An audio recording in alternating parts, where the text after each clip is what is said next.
Donc nous reprenons là où nous en étions restés la semaine dernière. Louisa était en train de parler des différentes manières dont use Jésus pour communiquer avec elle.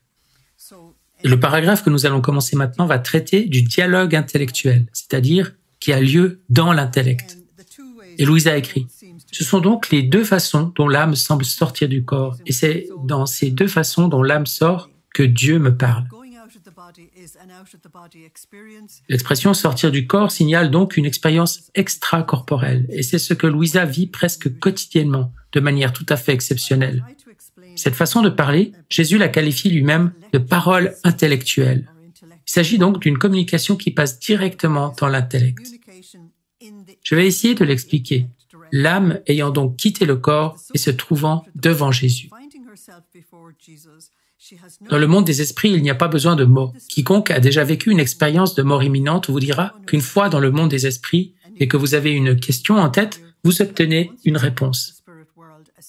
Vous recevez une connaissance directe infusée dans votre intellect.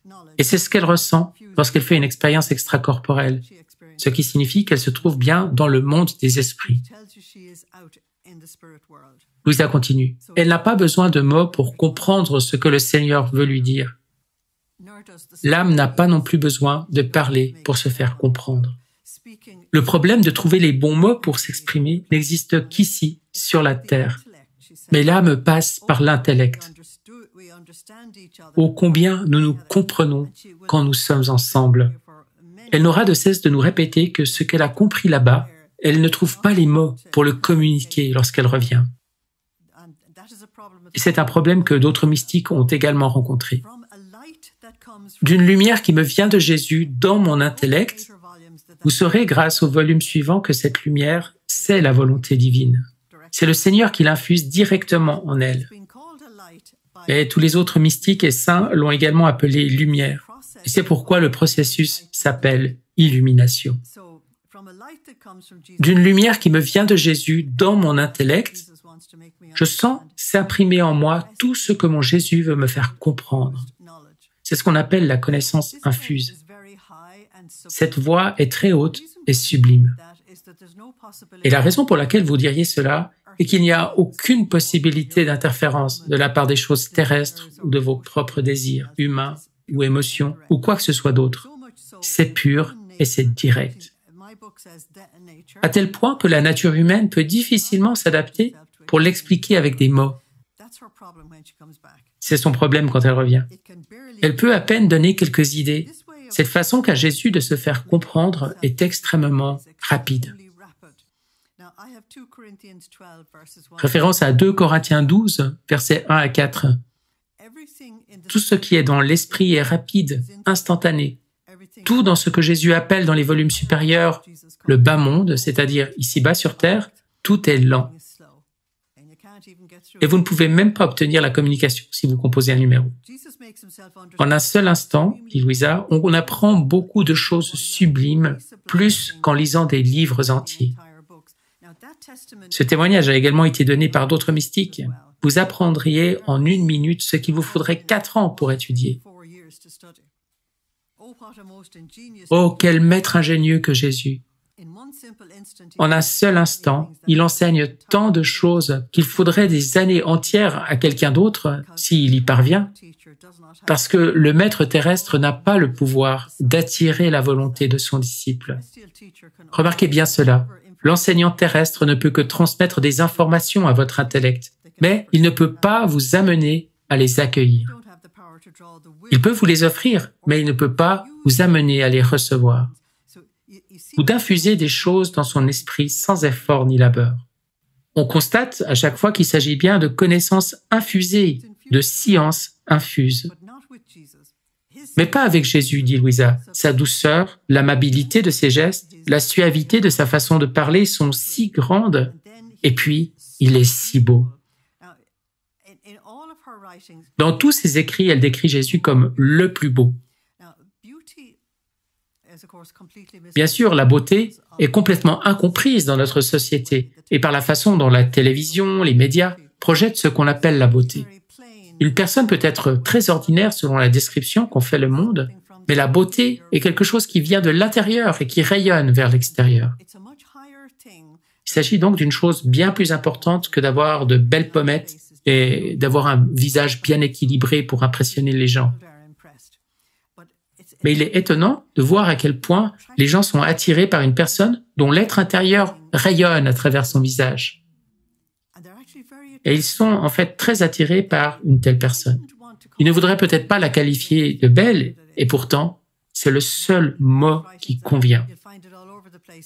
Dans les écrits de Louisa, on trouve cela mentionné partout. Lors de la crucifixion de Jésus, dans les heures de la Passion, Jésus dit au Père « J'étais le plus beau de tous ».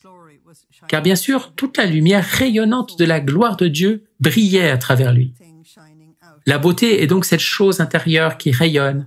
Et si les femmes du monde entier avaient cela, en plus de la beauté physique de leur visage, eh bien, elles seraient vraiment, authentiquement belles. De la même manière, on peut dire, sans distorsion, qu'un homme est beau. Nous ne sommes pas enclins à dire qu'un homme est beau, beautiful en anglais. Nous utilisons plutôt le terme séduisant, handsome en anglais. En utilisant ce terme, nous pensons en quelque sorte qu'il s'agit de quelque chose de typiquement masculin, alors qu'en fait, nous ne parlons pas de quelque chose de masculin ou de féminin, mais simplement de l'âme qui rayonne à travers le corps. Donc oui, Louisa peut dire « il est si beau, beautiful », et elle n'hésitera jamais à le qualifier ainsi. Il est si beau que l'âme se sent tellement attirée, dit-elle, dès qu'elle le voit, que parfois la vitesse avec laquelle elle court vers Jésus est si grande que presque sans s'en rendre compte, elle se trouve transformée en l'être aimé. C'est l'âme attirée par la présence de Dieu et l'âme qui sort d'elle-même pour aller vers Dieu. Et c'est cela qu'on appelle l'extase. De sorte, dit Louisa, que l'âme ne discerne plus son être terrestre tant elle reste immergée dans l'être divin. C'est Jean 14, versets 20 et 21. Et c'est ce qu'on appelle l'union à Dieu. Vous en moi, dit Jésus, et moi en vous. Louisa continue. Qui peut dire ce que l'âme ressent dans cet état? Il faudrait Jésus lui-même ou une âme parfaitement séparée du corps, car en se retrouvant à nouveau entourée du mur de ce corps et en perdant cette lumière qui la maintenait auparavant immergée, l'âme perd beaucoup et reste dans l'obscurité. De sorte que, si elle essaie de dire quelque chose, elle ne peut le faire que grossièrement. Tous ceux qui sont sortis de leur corps, que ce soit lors d'une expérience de mort imminente, d'une extase, disent la même chose. Le retour dans le corps obscurcit tout. C'est comme si vous étiez dans un avion au-dessus de tous les nuages, sous un soleil radieux, et que vous redescendiez au sol et qu'il n'y ait rien d'autre que de la pluie et des nuages, et que vous vous disiez « Ah, ce n'est pas le même jour que j'ai eu là-haut ». C'est la seule image que je peux vous donner du problème qu'on rencontre en un tel cas.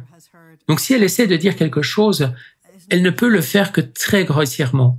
Référence à 1 Corinthiens 2:9, où Paul écrit « Nous proclamons ce que l'œil n'a pas vu, ce que l'oreille n'a pas entendu, ce qui n'est pas venu à l'esprit de l'homme. » Et en effet, de telles choses, si elles sont vues par les yeux de l'âme, entendues par les oreilles de l'âme, lors d'une extase, ne peuvent pas être exprimées adéquatement par des mots.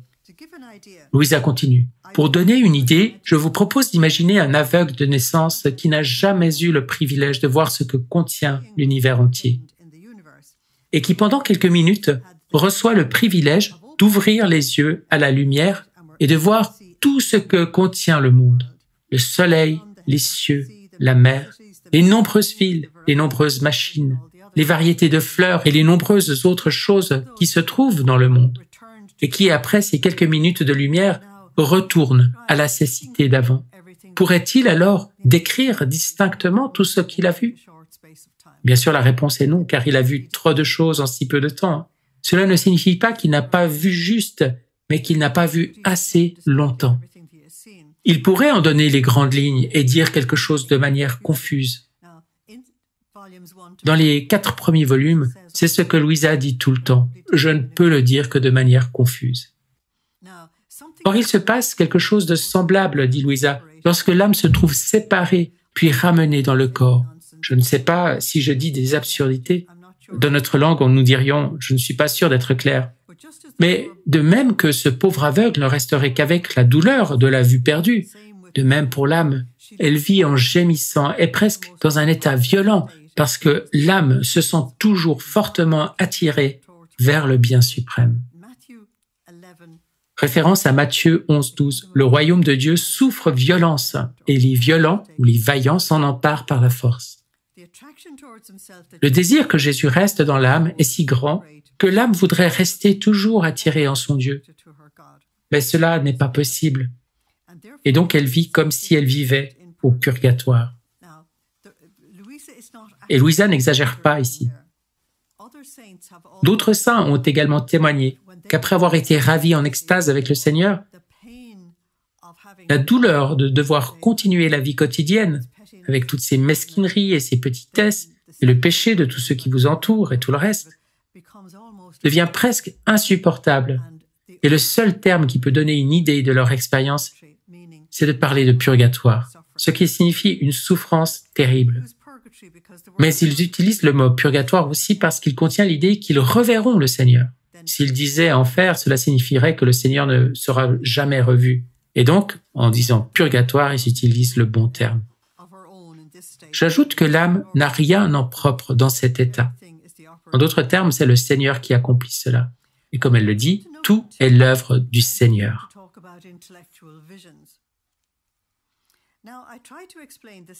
Je vais maintenant essayer d'expliquer la deuxième façon dont Jésus parle. Il faudra dire communiquer. Se trouvant hors d'elle-même, encore une expérience extracorporelle, l'âme voit la personne de Jésus-Christ. Il s'agit ici donc d'une vision. Par exemple, comme un enfant, ou crucifié, ou dans toute autre attitude. Et l'âme voit que le Seigneur prononce des paroles par sa bouche et que l'âme de sa bouche lui répond. En d'autres termes, une véritable communication a lieu. Et c'est ce type de communication que l'on retrouve dans tous les messages des volumes, à partir du moment où ceux-ci seront datés. Louisa y reproduit en fait leur dialogue. Il arrive parfois, dit Louisa, que l'âme commence à converser avec Jésus comme le feraient deux époux intimes. Ce genre de dialogue, nous l'aurons également au fur et à mesure que nous avancerons. Bien que Jésus se contente de peu de mots, à peine 4 ou 5, et parfois même un seul mot, très rarement, il se répand quelque peu. Il ne s'agit là que de l'introduction. À partir du volume 20, 4 pages A4 peuvent constituer un seul message. Au début, il commence par lui donner un mot, quelques mots, une phrase, etc. Puis progressivement, il va lui donner ce que nous appellerions de courts messages. Puis les messages s'allongeront et deviendront de plus en plus longs. En d'autres termes, l'âme doit s'adapter à la manière dont le Seigneur communique avec elle. Et Louisa continue. Mais dans ces quelques brefs mots, oh, que de lumière il introduit dans l'âme. Si vous prenez Genèse 1:3, vous aurez une illustration de ce qu'elle veut dire par les quelques brefs mots du Seigneur. Fiat lux, que la lumière soit. Et l'auteur sacré continue, et la lumière fut. Mais il a suffi au Seigneur de prononcer que la lumière soit. Fiat lux. Dans les miracles de Jésus, on l'entend parfois simplement dire « je le veux » et c'est tout. Et s'il le veut, c'est fait, la chose se produit. Or, la lumière dont il est question, c'est la divine volonté et c'est Dieu lui-même. 1 Jean 1:5 le proclame. Dieu est lumière. Et donc, ce que Louisa dit ici, en réalité, c'est que l'âme se trouve plongée dans une mer de lumière. Et c'est pourquoi elle comprend tant de choses. Elle dit, « Il me semble au premier regard voir un petit ruisseau, mais en regardant bien, au lieu d'un ruisseau, je vois une mer immense. » Telle est une parole dite par Jésus. L'immensité de la lumière qu'elle laisse dans l'âme est telle qu'en la mâchant bien, remarquez la combinaison de métaphores qu'elle utilise. On ne peut pas mâcher la lumière, n'est-ce pas? Mais que faut-il donc mâcher ou ruminer? Eh bien, c'est le message que contient ces paroles. Elle découvre tant de choses, dit Louisa, sublimes et profitables pour son âme, qu'elle en reste stupéfaite. Après une expérience de profonde extase, beaucoup de gens ne souhaitent rien d'autre que de rester près du Seigneur et en prière pendant 3 ou 4 jours. Ils ne veulent pas de communication avec qui que ce soit d'autre, parce que ça a été une expérience tellement sublime. Louisa continue. Je crois que si tous les savants s'unissaient, ils resteraient tous confus et muets devant une seule parole de Jésus. On retrouve là 1 Corinthiens 1, 19, 21. Or, cette voie est plus adaptée à la nature humaine, c'est-à-dire à nous qui sommes du côté terrestre des choses, et elle peut se manifester facilement, parce qu'en entrant en elle-même, l'âme apporte avec elle ce qu'elle a entendu de la bouche de notre Seigneur, et elle le communique au corps. Ce n'est pas aussi facile quand c'est passé par l'intellect, parce qu'il n'y a alors aucun moyen de communiquer aux autres ses idées et ses pensées lorsqu'elles sont seulement dans l'intellect. Pour moi, je pense que Jésus a cette façon de communiquer pour s'adapter à la nature humaine. Ce n'est pas qu'il ait besoin de la parole pour se faire comprendre, mais de cette manière, l'âme comprend plus facilement et elle peut le manifester au confesseur. Si elle a entendu des mots, c'est beaucoup plus facile pour elle. En résumé, Jésus agit comme un maître très savant, sage et intelligent, qui possède à un degré éminent toutes les sciences. Le mot « science » tel qu'il est utilisé dans ses écrits n'est pas le même que celui qu'on utilise dans notre société. Lorsque nous disons « science », nous pensons à une partie très particulière de la connaissance, comme la physique, la chimie, la botanique, la zoologie, etc.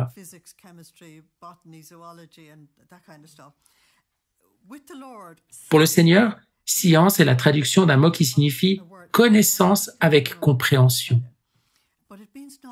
Sagesse, connaissance, intelligence, conseil, force et aussi piété et crainte du Seigneur, ce sont là les dons du Saint-Esprit. Et quand le Seigneur vous dit quelque chose, il vous le donne avec la compréhension. Si vous êtes en classe avec un professeur, il peut vous donner des connaissances, mais il ne peut pas vous en donner la compréhension. Or Jésus, lui, il possède toute connaissance et compréhension au plus haut degré. Et c'est bien naturel puisqu'il en est la source. Et personne ne peut l'égaler, dit Louisa. Mais comme il se trouve au milieu de disciples qui n'ont pas encore appris les premières syllabes de l'alphabet, gardant en lui-même toutes les autres études, il enseigne le b.a.-ba aux disciples. Je trouve ça absolument charmant. Ma façon à moi de le dire, c'est qu'on n'enseigne pas la trigonométrie à un enfant de 3 ans. Il dirait simplement que c'est du charabia, et c'est bien vrai. Il faut être beaucoup plus âgé que cela pour comprendre de quoi il s'agit. Oh, comme Jésus est bon, dit Louisa. Il s'adapte aux savants et leur parle d'une manière très élevée, de telle sorte que pour le comprendre, ils doivent bien étudier ce qu'il leur dit. Et il s'adapte aux ignorants, faisant semblant d'être lui-même un peu ignorant. Et il parle d'une manière basse, de telle sorte que personne ne puisse rester à jeun de la leçon de ce divin maître. En d'autres termes, Jésus s'adapte. Tous ceux d'entre vous qui ont élevé des enfants ont appris à s'adapter, depuis les premiers gazouillis échangés avec le nourrisson jusqu'à des dialogues beaucoup plus élevés au fur et à mesure que l'enfant grandissait. Eh bien, c'est la même chose. Jésus s'adapte à l'âge et à l'expérience de la personne à qui il s'adresse. Passons maintenant aux paroles substantielles, selon le terme de Saint Jean de la Croix. Alors Louisa écrit, « La troisième façon dont Jésus me parle, c'est quand, en parlant, il communique à l'âme sa substance même. » Référence à Jean 1, versets 1 et 2, et Genèse 1, verset 1. Ces deux passages disent la même chose. Au commencement, Dieu créa. Et dans ses écrits, Jésus vous dira que chacune de ces paroles est une parole créatrice. Et c'est ce que nous voyons dans les évangiles également. Lorsque Jésus dit à l'aveugle « Va te laver à la piscine de Siloé », l'homme dit « J'y suis allé, je me suis lavé et j'ai vu clair ». Il s'agissait donc d'une parole créatrice. Chaque parole du Seigneur est une parole créatrice, un exemple de parole substantielle. Si le Seigneur vous dit directement dans votre fort intérieur « Pardonne », ce n'est pas seulement un ordre. Il crée en vous la capacité de pardonner. C'est ça qu'on appelle une parole créatrice et c'est aussi une parole substantielle. Ce mot « pardonner » restera en vous pour toujours. Il ne changera jamais, jamais. Et chaque fois que vous vous en souviendrez, la grâce qui vous a été donnée sera renouvelée. C'est une parole substantielle. Il faut expliquer cela parce que beaucoup de gens, dans les groupes de prière charismatiques, disent qu'ils reçoivent une parole du Seigneur. Et très souvent, cela n'a rien à voir avec des paroles substantielles, rien du tout. C'est une chose purement humaine. Et on peut très facilement l'oublier. Et j'ai souvent dit aux gens qui participent à des groupes de prière qu'à la fin de la réunion de la prière, après 1 heure et demie de rencontre, s'ils ne se souviennent pas de ce qui a été dit, c'est bien le signe qu'aucune parole substantielle n'a été prononcée. Comprenez maintenant, n'est-ce pas? Car si une parole substantielle est dite, vous vous en souviendrez pour toujours.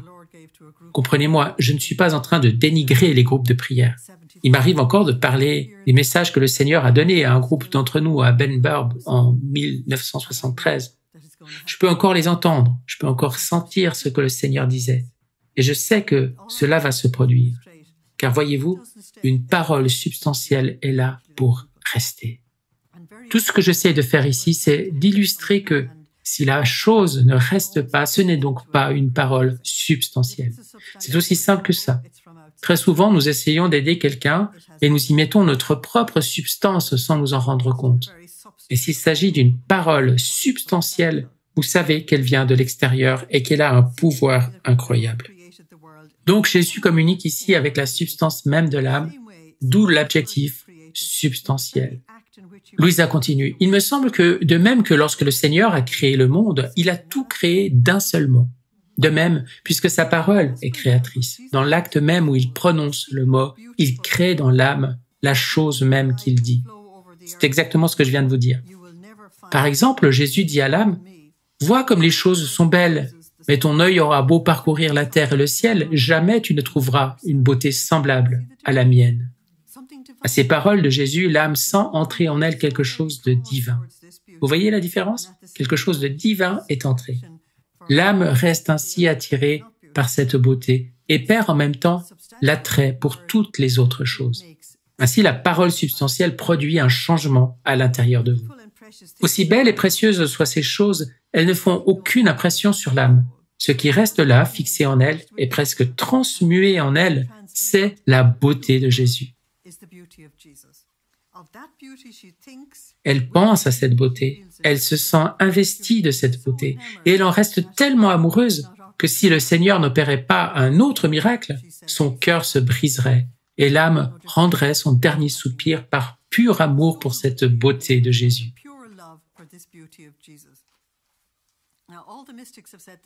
Tous les mystiques ont dit la même chose. Si vous avez une expérience profonde de Dieu dans l'extase, le Seigneur doit se retirer, sinon vous mourrez. Parce que c'est exactement le but de votre vie, sortir de vous-même et entrer en Dieu. Et c'est le paradis. Donc si le Seigneur veut que vous terminiez votre vie sur la terre, il doit se retirer. Et c'est là que vous allez entendre Louisa gémir pendant au moins 14 volumes qu'elle ne peut pas supporter que Jésus s'en aille. La douleur est tout simplement insupportable parce qu'elle l'a vu si souvent et qu'elle l'a vu si complètement aussi. Pour s'envoler au ciel et se délecter de cette beauté de Jésus. Moi-même, dit Louisa, je ne sais pas si je dis des absurdités. Elle veut dire par là qu'elle ne sait pas si elle arrive à se faire comprendre, mais c'est le cas, n'est-ce pas? Afin de mieux m'expliquer sur ces paroles substantielles de Jésus, je vais dire quelque chose d'autre. Jésus dit, « Vois comme je suis pur. En toi aussi je veux trouver la pureté en toutes choses. » Lorsque j'ai grandi à Dublin il y a bien longtemps, la pureté signifiait toujours la pureté sexuelle. Dans ces écrits, vous entendrez parler de pureté dans un contexte beaucoup plus large. Si je vous donne à boire de l'eau et que c'est une eau merveilleuse, mais qu'il y a un tout petit peu de contamination à l'intérieur, alors c'est une eau impure. Si vous écoutez une symphonie et que l'un des instruments est légèrement décalé, vous dites « Oh non, c'est désespérant ». Et ça, c'est l'impureté en matière de son. L'impureté, c'est quand il y a un élément qui gâche quelque chose d'incroyablement beau. Si on vient à l'impureté sexuelle, elle est relative à l'incroyable beauté de l'être humain créé par Dieu. Car nous n'avons aucune idée de la magnificence de la personne humaine lorsque l'âme est en union avec Dieu. Et en ce qui concerne le Seigneur, si l'âme est contaminée d'une manière ou d'une autre, pour lui, c'est horrible. Louisa va vous expliquer cela au fur et à mesure qu'elle entre dans la compréhension de ces choses. C'est ce que vous entendez par « ce péché est horrible ». La seule façon dont je peux l'exprimer pour vous, c'est que si on imagine un tableau de maître magnifique et que quelqu'un vient le maculer de peinture ou d'autre chose, on se dira « mais c'est complètement ruiné ». Certes, le tableau n'est pas entièrement détruit, mais il l'est d'une certaine manière, même si la tache de peinture ou autre que vous jetez sur le tableau n'en recouvre qu'une toute petite partie, mais ça gâche l'ensemble.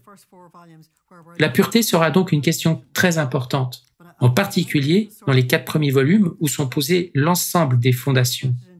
Et j'aime bien élargir un peu la perspective, de sorte à ne pas considérer les choses de manière trop étroite. Or Jésus dit « la pureté en toutes choses ».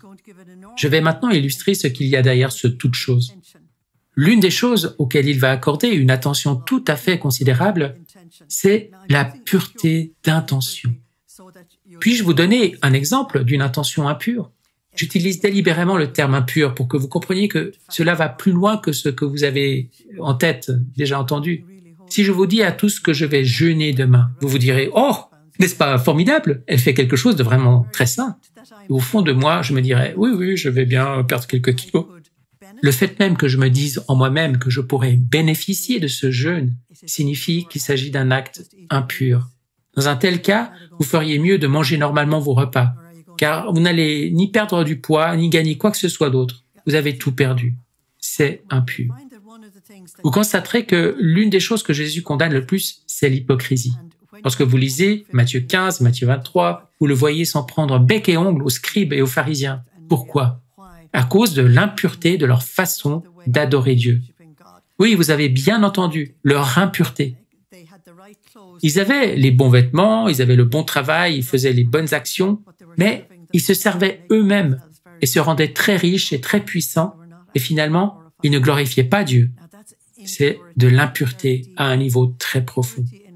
L'impureté dans le culte est une question très sérieuse. Et ce n'est pas seulement dans l'Évangile que cette question est introduite dans la Bible. Il y a aussi beaucoup de choses à ce sujet dans l'Ancien Testament, et en particulier dans le psaume 50. Le Seigneur y dit « Qu'as-tu à réciter mes lois, à garder mon alliance à la bouche, alors que tu es chez toi parmi les adultères, que tu fraternises avec les voleurs, et que tu acceptes ceci et cela. En d'autres termes, que ta soi-disant vie spirituelle est totalement contaminée, qu'elle est complètement impure. Alors retire-toi loin de ma vue. » Les Écritures sont très claires à ce sujet. Hébreux 12, 14. Rien d'impur ou d'indigne ne peut entrer dans la présence de Dieu. Finito. Ça n'arrivera simplement pas. Et dans les volumes plus élevés, Jésus dit que 9 personnes sauvées sur 10 vont au purgatoire après leur mort. Pourquoi? Eh bien, à cause des impuretés. Si vous allez quelque part là où on fabrique des objets en or ou autre métal précieux, on vous dira que si l'or est impur, il perd énormément de sa valeur et qu'il faut donc absolument le purifier. Et c'est pourquoi la Bible parle d'être purifié comme l'or au creuset. Il s'agit donc d'un sujet majeur, non seulement chez Louisa, mais aussi dans la Bible elle-même. Et le Seigneur va nous dire que nous avons besoin d'une énorme quantité de purification au cours de notre vie, parce que la plupart du temps, nous ne voyons pas les impuretés que nous avons nous-mêmes, dans nos motivations, notre intention et tout ce genre de choses. Nous pouvons avoir des impuretés dans nos désirs et tout le reste. Louisa continue. À ces mots, l'âme sent entrer en elle une pureté divine. La pureté divine est quelque chose de si élevé, de si immaculé. En parlant de pureté divine, on doit utiliser le terme immaculé, ce qui signifie que la personne est complètement changée. Cette pureté est transmuée dans l'âme, dit Louisa, qui en arrive à vivre comme si elle n'avait plus de corps. En d'autres termes, elle est entièrement spiritualisée. Et il en est de même pour les autres vertus. Oh, comme ces paroles de Jésus sont désirables. Quant à moi, je donnerais tout ce qui est sur la terre, si je le possédais, pour avoir une seule de ces paroles de Jésus. Et la 4e façon dont Jésus me parle, c'est lorsque je me trouve à l'intérieur de moi-même, c'est-à-dire à l'état naturel, quand elle n'est pas en extase donc. Et cela se produit également de 2 manières. La première est lorsque, étant à l'intérieur de moi-même, recueilli à l'intérieur de mon cœur, sans articulation de voix ou de son à l'oreille du corps, Jésus parle intérieurement.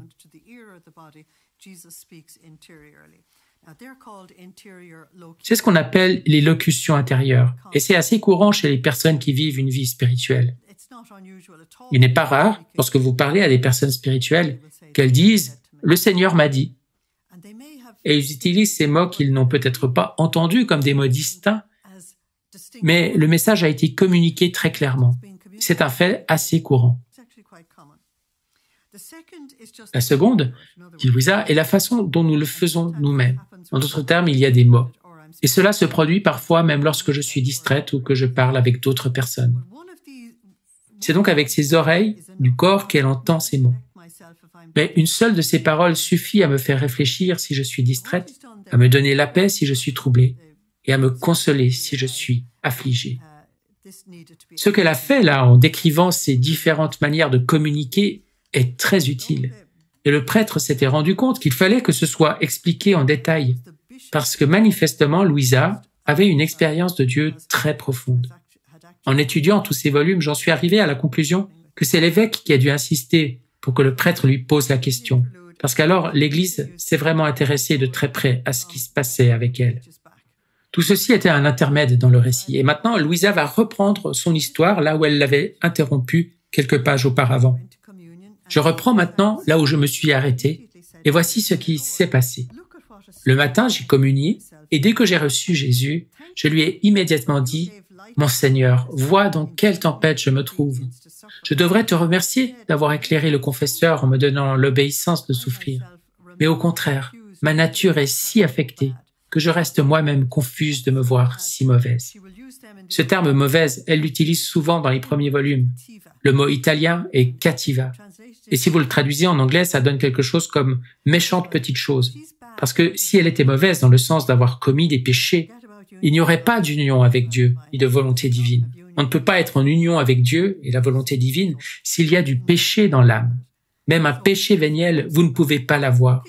Ainsi, lorsqu'elle dit « je suis si mauvaise », c'est qu'elle regarde cette pureté divine et la compare à la faiblesse de la nature humaine avec cette pureté divine. Et comme il n'y a aucune comparaison possible, c'est la raison pour laquelle elle utilise cette expression.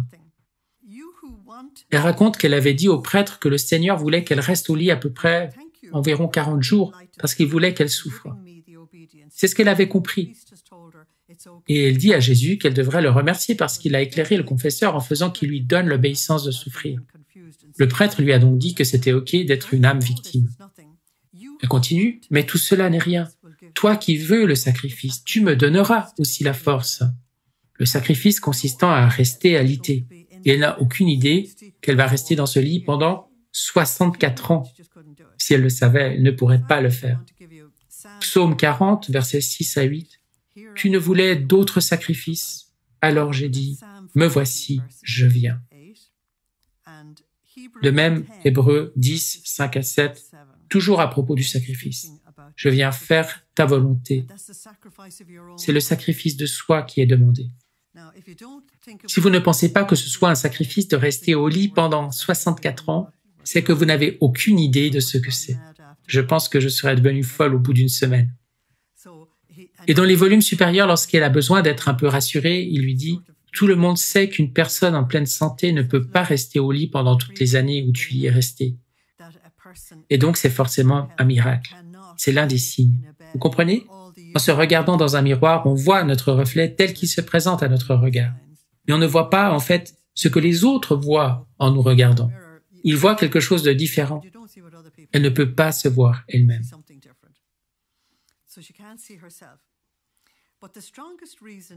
Mais ce qui m'est le plus difficile en cela, c'est de devoir rester si longtemps sans pouvoir te recevoir dans la Sainte Eucharistie. Louisa suppose donc qu'en restant alitée, elle n'aura plus la Sainte Eucharistie et elle n'aura pas la messe. C'est parce qu'elle n'en est qu'au début. Mais plus tard, ils vont installer un petit autel dans sa chambre et pourront y dire la messe. Qui pourrait résister sans toi ? Résister signifie ici supporter l'ennui pur et simple d'être assise dans un lit, apparemment sans rien faire. Qui me donnera la force? Où trouverai-je du réconfort dans mes afflictions? Et tandis que je disais cela, je ressentais dans mon cœur une telle douleur de cette séparation d'avec Jésus dans le Saint-Sacrement, que je pleurais à chaudes larmes. Alors le Seigneur, compatissant à ma faiblesse, me dit « Ne crains pas, c'est moi qui soutiendrai ta faiblesse. » On retrouve Philippiens 4,13 « Je puis tout en Christ qui me donne la force. » Tu ne sais pas quelle grâce je t'ai préparée. Et même lorsqu'elle commencera à les recevoir, elle n'arrivera pas à y croire. Et c'est pourquoi tu as si peur. Ne suis-je pas tout-puissant? Référence au psaume 89, verset 8. Seigneur Dieu de l'univers, qui est comme toi? Seigneur, puissant, que ta fidélité environne. Et à la première lettre de Saint Jean, chapitre 4, verset 18, la crainte n'est pas dans l'amour, mais l'amour parfait bannit la crainte. Ne pourrais-je pas compenser la privation de pouvoir me recevoir dans la Sainte Eucharistie? Résigne-toi donc, remets-toi morte entre mes bras. Référence au psaume 131, mon âme est comme un petit enfant sur les genoux de sa mère. Offre-toi en victime volontaire pour réparer les offenses faites à mon égard. Le Seigneur lui demande donc d'être une âme victime volontaire et de réparer pour les autres, pour les pécheurs et pour épargner aux êtres humains les fléaux mérités. Et en gage, je te donne ma parole. C'est Dieu qui est en train de parler ici, que je ne te laisserai pas un seul jour sans venir te voir. On ne trouve cela dans aucune autre biographie, d'aucune autre personne sur cette planète. C'est totalement hors de l'échelle de Richter. Jusqu'à présent, c'est toi qui venais à moi, et désormais, c'est moi qui viendrai à toi. N'es-tu pas contente? N'est-ce pas extraordinaire? Tout à fait exceptionnel. La section qui commence concerne les grâces reçues par Louisa. Premier pas à poser. Je me suis résigné à la sainte volonté de Dieu. C'est la première étape. Sans la résignation, nous n'allons nulle part. Et cette résignation signifie que quoi que vous souffriez, vous adorez les dispositions divines dans votre vie. Seigneur, tu as permis que cela m'arrive, que cela soit par ta volonté parfaite, c'est-à-dire directement, ou par ta volonté permissive, c'est-à-dire en laissant faire. Peu importe, je ne vais pas m'y arrêter. Tu as permis que cela m'arrive. Je t'adore, je te loue, j'accepte ce qui m'arrive et je te bénis pour cela. J'y entre, c'est tout. Vous voyez, c'est une manière complètement différente par rapport aux personnes se situant à un stade beaucoup plus précoce de la vie spirituelle. Celles-ci, dès qu'elles ont un problème, elles courent implorer la prière des autres pour régler leurs problèmes. C'est totalement différent. On est là à un niveau beaucoup plus élevé. Le premier pas, donc, est l'abandon. Et j'ai été surprise par cet état de souffrance. Maintenant, qui peut dire les grâces que le Seigneur a commencé à me donner? Il est impossible de tout dire distinctement. Encore 1 Corinthiens 2,9. Il se peut que je dise quelque chose de façon confuse, mais autant que je le peux et pour accomplir la sainte obéissance qui le veut ainsi, je m'efforcerai d'en dire le plus possible.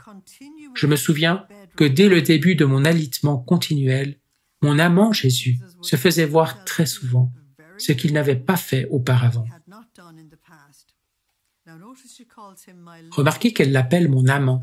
Ce n'est plus mon rédempteur, mon sauveur, mon Dieu, etc. C'est un langage complètement différent. C'est le langage du cantique des cantiques. Et ce langage du cantique des cantiques est présent dans tout le premier volume. Dès le début, il m'a dit qu'il voulait que j'adopte un nouveau mode de vie. Elle va apprendre à vivre dans la divine volonté, mais ceci, elle ne va le réaliser qu'au fur et à mesure. Afin de me disposer à ce mariage mystique qu'il m'avait promis. Elle va vivre plusieurs mariages mystiques, et ensuite, elle sera élevée au niveau de la divine volonté. Il m'a dit, « Bien-aimé de mon cœur, je t'ai mise dans cet état pour pouvoir venir plus librement converser avec toi. Tu vois, je t'ai libéré de toutes les occupations extérieures. » C'est l'une des choses importantes pour bien comprendre le premier volume, pour distinguer ce qui s'applique à Louisa seule et ce qui s'applique au reste d'entre nous. Il lui a été demandé de vivre dans un lit complètement isolé de la vie normale, à cause de l'appel extraordinaire qu'elle avait. Vous n'êtes pas appelé à cela. Les choses extraordinaires qui s'appliquent uniquement à cette situation ne s'appliquent donc pas à vous non plus. Pour que non seulement ton âme, mais aussi ton corps soient à ma disposition, dit Jésus, parce que son corps, Louisa, va subir toutes sortes de souffrances. Et que tu puisses ainsi rester en holocauste continuel devant moi. Remarquez l'usage du mot holocauste.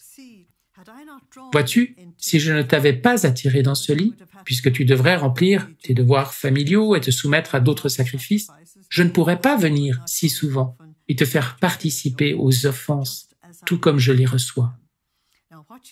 Ce que le Seigneur va faire avec elle, c'est qu'au fur et à mesure qu'il reçoit les offenses de la terre, il veut qu'elle les atténue. La façon dont le Seigneur fonctionne est absolument extraordinaire. Parce qu'il nous dit qu'il nous aime, nous pensons souvent à tort qu'il doit nous aimer d'une manière amoureuse, c'est-à-dire qu'il nous serre dans ses bras, qu'il nous embrasse, etc. Mais ce n'est pas comme ça. Les êtres humains créent l'enfer pour eux-mêmes sur la terre. Et donc, ils suscitent quelqu'un qui a charge d'atténuer tout cela pour que tous n'aillent pas en enfer, pour qu'il y ait une guérison possible. C'est l'amour infini. C'est nous aimer au-delà de notre capacité à comprendre ce qu'est l'amour. Et quand on lit ceci, on ne prend pas seulement connaissance de cette relation extraordinaire entre Louisa et Jésus, mais également de la relation extraordinaire entre Jésus et toute la race humaine.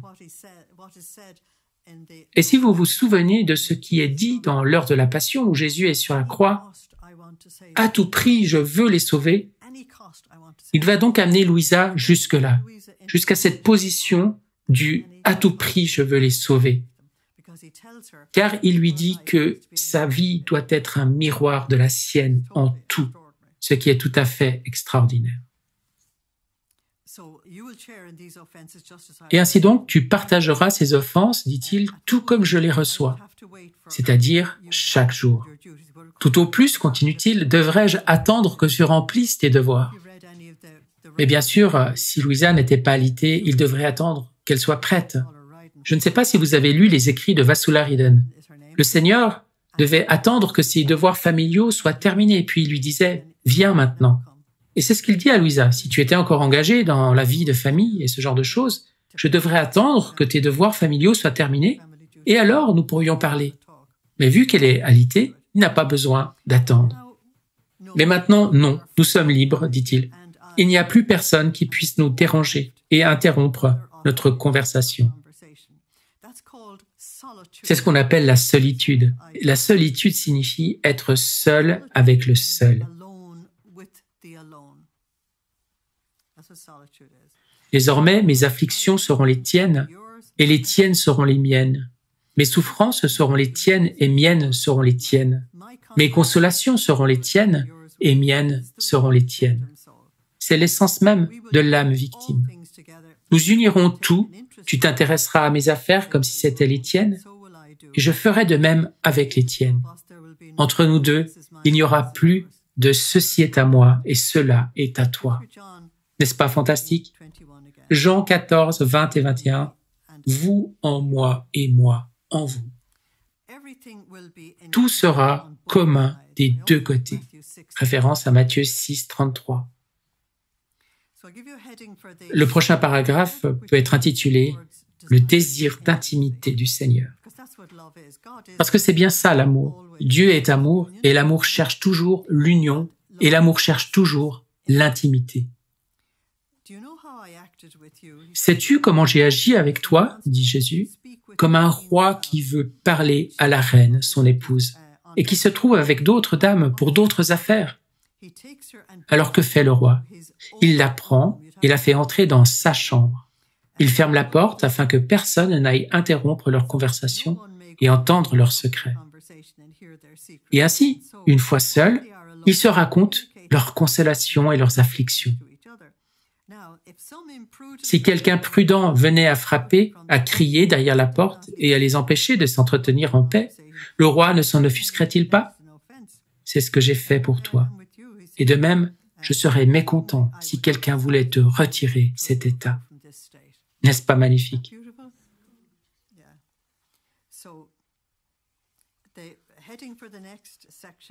Ensuite, nous pouvons intituler le paragraphe suivant « Le programme de cette nouvelle relation ». Parce qu'il y a un programme, il y a un mode de vie.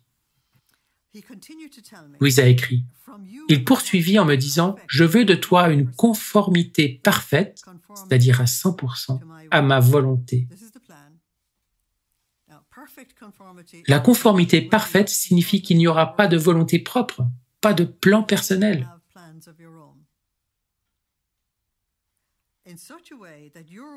De manière, dit Jésus, à ce que ta volonté soit défaite dans la mienne. La volonté de Louisa ne doit plus opérer. C'est ce qu'elle appellera l'anéantissement, entre autres choses. Un détachement absolu de toute chose. Si vous pensez que c'est facile, essayez seulement de vous détacher de quelque chose que vous aimez. À tel point que je veux que tout ce qui est terre soit considéré par toi comme du fumier et de la pourriture que l'on a horreur de regarder.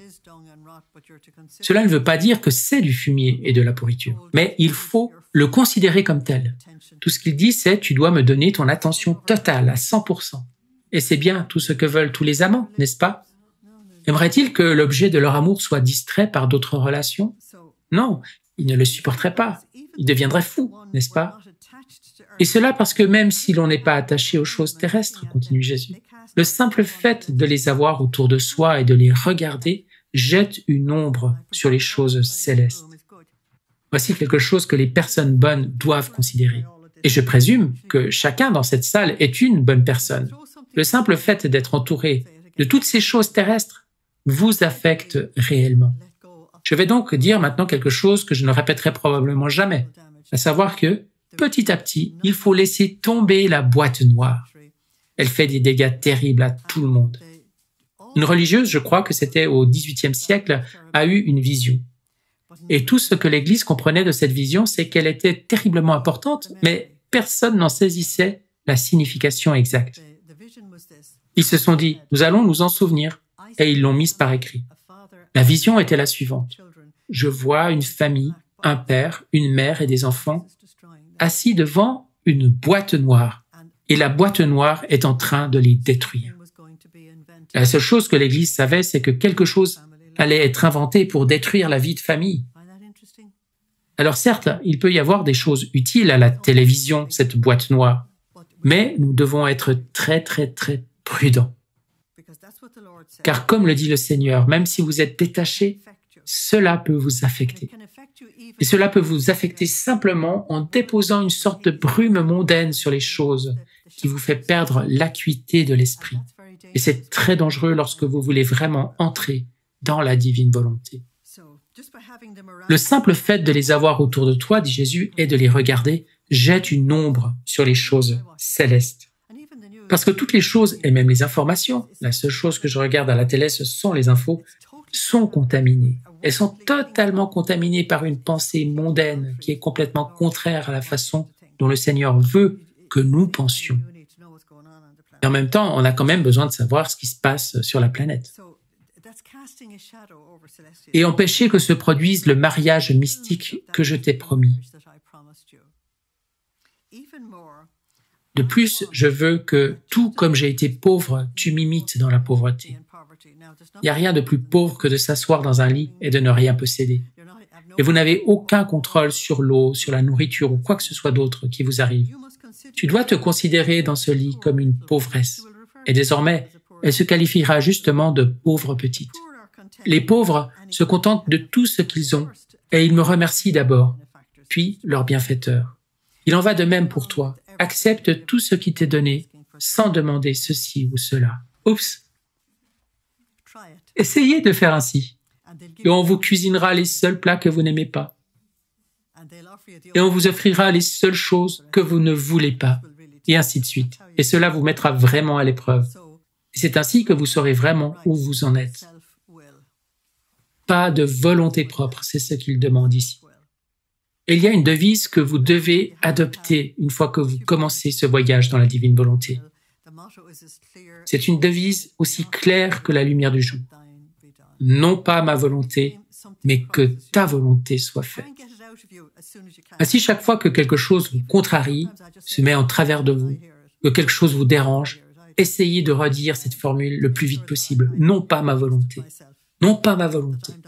Non pas ma volonté. Parfois, je la prononce à haute voix de sorte à bien l'entendre moi-même. Lui, il n'a pas besoin de l'entendre, mais moi, oui, j'en ai besoin. Alors je m'assure que je me suis bien ajusté, que je n'ai pas de problème avec cette chose qui m'aurait posé problème auparavant, qui pourrait être un obstacle dans ton esprit, dit Jésus. Remarquez qu'il ne veut pas d'obstacle dans votre esprit. Ce qui se passe dans le monde aujourd'hui, c'est la contamination du cerveau humain. Et ils essaient de séduire et d'entraîner les gens à penser d'une façon qui est totalement anti-Dieu, anti-Christ. À travers tous ces outils, ils essaient de gagner le contrôle des esprits. Ils ont très bien réussi avec le téléphone portable à contrôler l'esprit de millions de personnes. Et malheureusement, ils en deviennent dépendants avant l'âge de 15 ans. Et si vous voulez mon avis, ils ont très peu de chances de s'en sortir, à moins que quelqu'un ne leur enlève cette chose des mains. Mais avec une sainte indifférence, sans se demander si cela peut faire du bien ou du mal, soumets-toi à la volonté des autres, dit Jésus. Alors si vous essayez ça, vous allez être bien exercé. Louise a dit, cela m'a coûté très cher au début. Eh bien, nous dirions tous la même chose. Surtout à cause des obéissances que le confesseur m'a données. Je ne sais pas pourquoi il voulait que je prenne de la quinine. Les médecins pensaient qu'elle avait un problème et pour une raison inconnue, ils lui ont donné de la quinine. Je dis bien pour une raison inconnue, parce que quand j'étais en Afrique, on nous donnait de la quinine pour tenter de contrecarrer certains problèmes. La quinine n'est pas une chose bénigne et elle a des effets secondaires. Mais pour quelqu'un qui mange aussi peu qu'elle, cela a dû être dévastateur.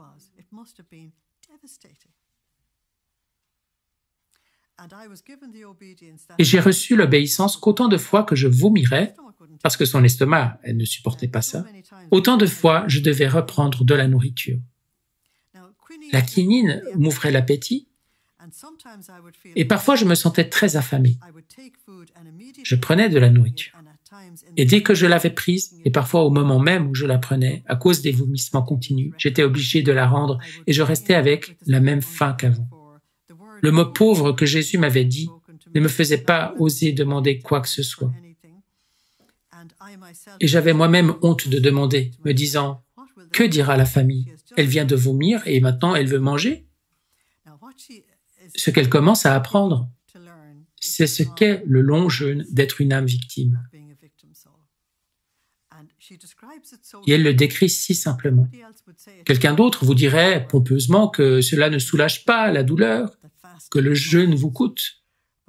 Mais elle en parle d'une manière si enfantine. Elle dit simplement « j'avais faim ». Bien sûr qu'on a faim en jeûnant. J'ai donc passé mon temps à me réjouir de pouvoir offrir quelque chose à mon cher Jésus. Et ce qu'elle offre là, c'est sa faim. Toutefois, cela n'a pas duré longtemps, mais seulement 4 mois. Pouvez-vous imaginer être pratiquement affamé pendant 4 mois? Un jour, le Seigneur m'a dit « Répète-lui la demande d'obéissance de ne pas prendre de quinine. » Parce que la quinine était très mauvaise pour elle. Et de ne pas te faire prendre de la nourriture si souvent. Et je lui donnerai de la lumière. Autrement dit, l'illumination. Le confesseur est donc venu et je lui en ai parlé. Et il m'a dit, pour ne pas te singulariser, oh misère, les gens utilisent les motivations les plus folles. On ne veut pas que tu te singularises. Nous sommes tous uniques, singuliers. Certes, il ne se peut qu'on ressemble à quelqu'un, mais personne n'est la copie exacte de quelqu'un d'autre. Le Seigneur a voulu une variété extraordinaire sur la planète. Mais le confesseur dit à Louisa pour ne pas te singulariser. À partir de maintenant, je veux que tu ne prennes de la nourriture qu'une fois par jour. Et il a également suspendu la quinine. Au moins, elle n'aura à vomir qu'une seule fois par jour. De cette manière, je suis resté plus tranquille et la faim a disparu. Une fois qu'ils ont cessé d'interférer, le Seigneur a répondu à ses besoins. Mais les vomissements n'ont pas cessé. La seule fois où j'ai pris de la nourriture, j'ai été obligé de la rendre.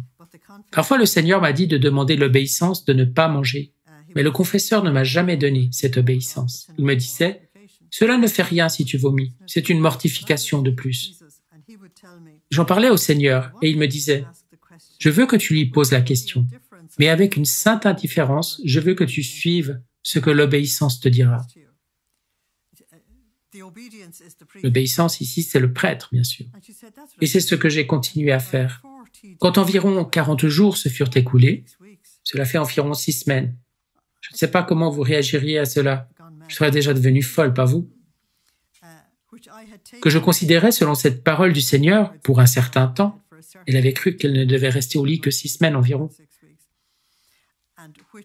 Comme je l'avais rapporté au confesseur, et que les souffrances continuaient à me surprendre chaque jour, l'expression « me surprendre » signifie ici qu'elle n'était pas à l'origine de cette situation, et qu'il était obligé de venir tous les jours.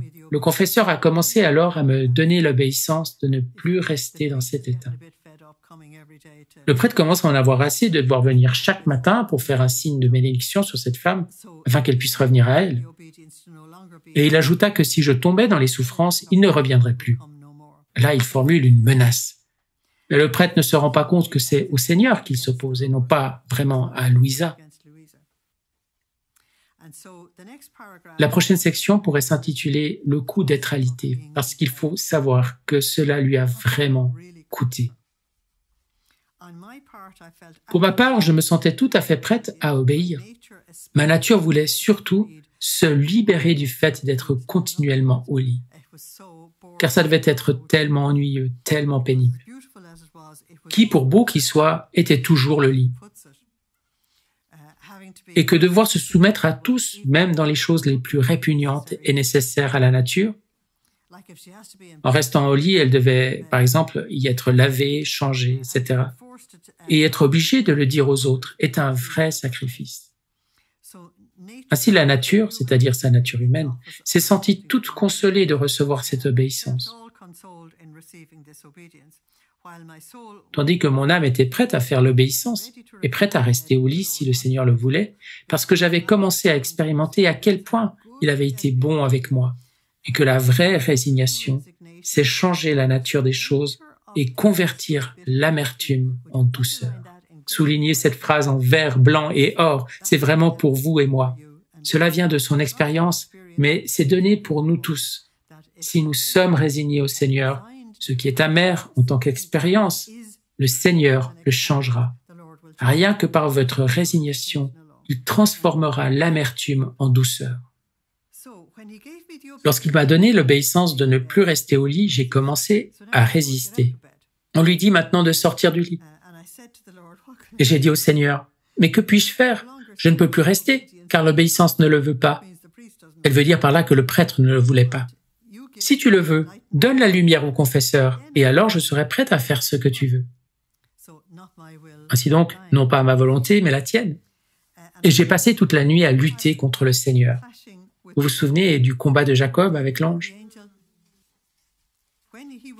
Quand il venait, je lui disais, « Mon cher Jésus, prends patience, ne viens pas, car l'obéissance ne permet pas que tu me fasses participer à tes souffrances. » Jusqu'au matin, je gagnais. Il y a donc Jacob et l'ange, et c'est l'ange qui gagne la bataille, n'est-ce pas? Je sentais que j'étais en moi-même et libre de toute souffrance, quand en un instant le Seigneur est venu, et il m'a tellement attiré à lui que je n'ai pas pu lui résister. J'ai perdu conscience, c'est-à-dire qu'elle est entrée en extase, et je me suis retrouvé avec lui, mais si attaché que j'ai eu beau m'opposer, je n'ai pas pu me détacher de Jésus. En étant avec Jésus, je me suis senti tout anéanti, et j'ai ressenti un certain rougissement pour les nombreux reproches que je lui avais faits pendant la nuit. Alors je lui ai dit, « Oh, Saint époux, pardonne-moi. C'est le confesseur qui le veut ainsi. » Et il m'a dit, « Ne crains rien. Quand c'est à cause de l'obéissance, je ne suis pas offensé. » J'aime bien cette expression, pas vous? En d'autres termes, si c'est sur l'ordre de quelqu'un d'autre, pas de problème. Mais si ça venait de toi-même, ce serait autre chose. Il a continué, « Viens, viens à moi. C'est aujourd'hui le jour de l'an. Je veux te faire un cadeau. » Ce matin-là était précisément le premier jour de l'année. Il approcha donc ses lèvres très pures des miennes et y versa un lait très doux. Dans ses souvenirs qu'elle écrit, elle parle donc de la réception d'un lait de la part du Seigneur. Elle l'appelle lait probablement à cause de la couleur blanche. Beaucoup de mystiques ont parlé de la même chose, mais je ne comprends pas bien. Je ne sais pas ce qui se passe réellement et je ne peux donc pas vous l'expliquer. Et la seule chose qui convient pour un enseignant, c'est d'admettre son ignorance quand il ne sait pas. Une autre chose qu'elle reçoit de temps en temps est ce qu'elle appelle une liqueur qui s'avère être amère. D'une manière ou d'une autre, le Seigneur lui communique quelque chose et tout ce que je peux vous dire, c'est de considérer ce qui se passe après qu'elle ait reçu ce lait ou après avoir reçu cette liqueur. Et ensuite, vous pourrez vous-même tirer la conclusion qui s'impose. En d'autres termes, j'aimerais vous conduire à rechercher la compréhension de ce qui se produit à partir du texte lui-même. Louisa dit donc, « Il m'a embrassé, a pris un anneau de son côté et m'a dit, « Aujourd'hui, je veux te montrer l'anneau que j'ai préparé pour toi, pour le jour où je t'épouserai. » Puis il m'a dit, « Dis au confesseur que c'est ma volonté que tu restes au lit. Et comme signe que c'est moi, dis-lui qu'il y a une guerre entre l'Italie et l'Afrique et que s'il te donne l'obéissance de continuer à souffrir, je ne ferai rien de part et d'autre, et ils se réconcilieront. » Ainsi, le Seigneur donne ici une forte indication au prêtre que c'est en fait lui-même qui veut que Louisa reste au lit. Et pour ce faire, il donne au prêtre une information que celui-ci connaît et qu'il sait que Louisa ne connaît pas. Au moment même où ces paroles étaient prononcées, je me suis senti entouré de souffrance comme d'un vêtement et je n'ai pas pu me libérer par moi-même. Je me disais, mais que va dire le confesseur? Mais cela n'était plus en mon pouvoir. Ce lait que Jésus avait versé en moi produisait en moi un tel amour pour lui que je me sentais languir. C'est ce que l'on entend dans le Cantique des Cantiques au chapitre 2, verset 5, où l'épouse dit « Soutenez-moi par des gâteaux de raisin, fortifiez-moi avec des pommes, car je suis malade d'amour. » Le lait nourrit donc l'amour divin en elle. La raison pour laquelle je ne peux pas l'expliquer, c'est que je n'ai jamais trouvé une explication à pourquoi c'est ainsi.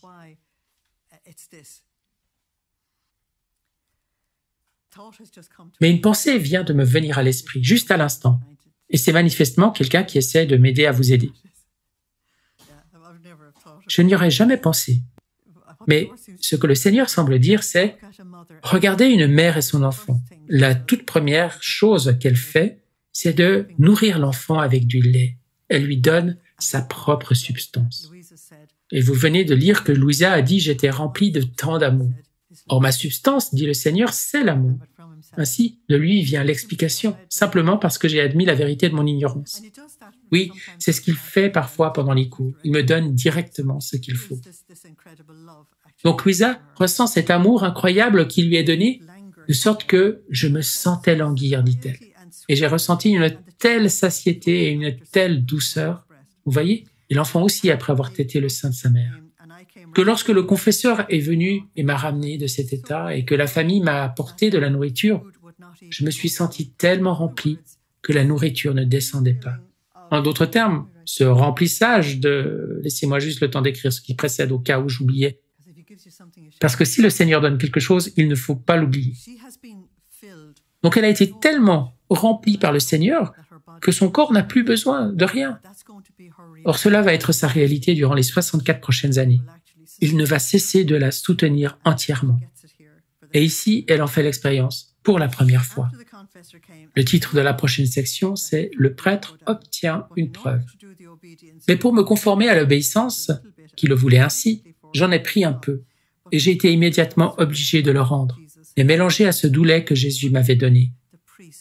Ainsi, pour la première fois, le prêtre a la preuve que lorsqu'elle dit qu'elle a reçu du lait du Seigneur, c'est bien réel.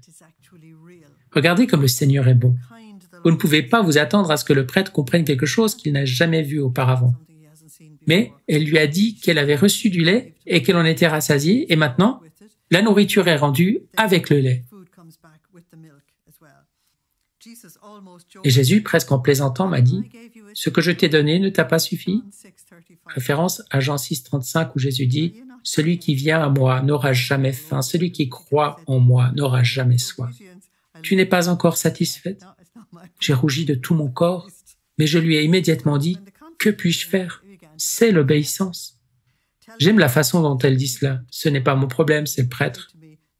Lorsque le confesseur est venu, il a commencé à s'inquiéter, me disant que j'étais désobéissante. Ou bien il me disait « C'est une maladie. Si c'était quelque chose de Dieu, il t'aurait fait obéir. » En d'autres termes, le prêtre suit ce que des situations ordinaires passées lui ont enseigné. Il s'attendrait à ce que le Seigneur la force à obéir.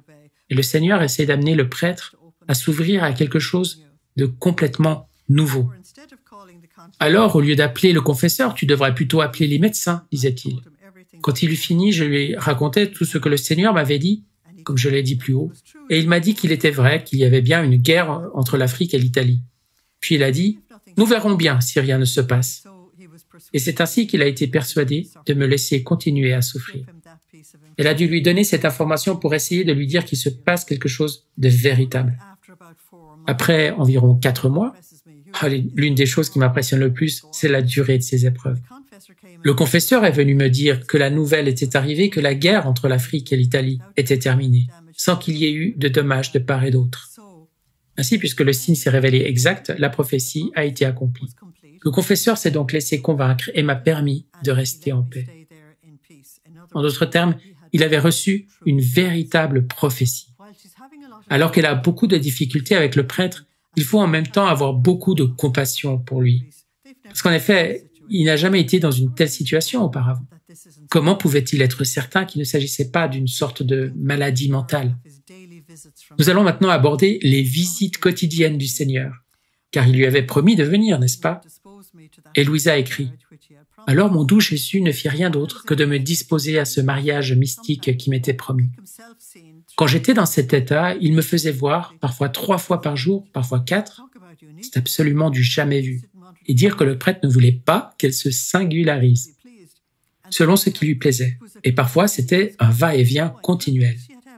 En d'autres termes, elle expérimentait le ciel sur la terre. Il avait l'air d'être un cœur épris qui ne pouvait pas se passer de son épouse.